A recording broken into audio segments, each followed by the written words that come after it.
Good morning guys. Tara, kape tayo.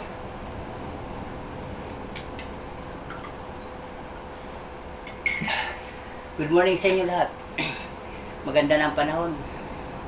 May araw na rin. Grabe yung tinaanan ng bagyong Tino. Talagang ang dami rin na perwisyo rin. Pero okay, kahit pa paano, pasalamat tayo sa Lord. Marami rin nakaligtas. Kape-kape tayo, kape-kape. Namiss ko kayo mga followers. Lalo-lalo na yung mga basher dyan.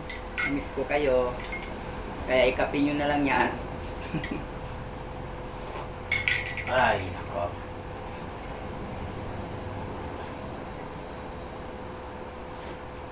Maaga tayo ngayon, kaya marami tayong lilinisin. Gawa ng maraming kalat ang iniwan ng bagyong Tino na to. Balak ko nga sana saka ko nalinisin yan, antayin ko na lang ulit yung isang bagyo para isang linisan lang. Ay nako, kape-kape. Okay lang to kahit wala tayong tinapay. Basta may kape lang, pampainit-init lang ang sikmura. Panahon na naman ng paglilinis. Kusina ko, dami ko pang ayusin dyan.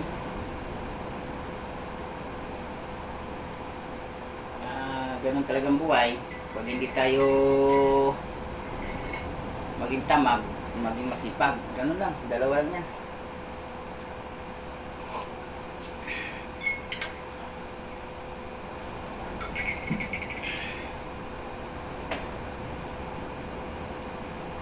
Baka yung magandang ulam ngayon, mag-isda tayo, magulay. Isda na lang tayo, masarap yan. Sinigang na isda. Sinigang sa kalamansi. Sarap.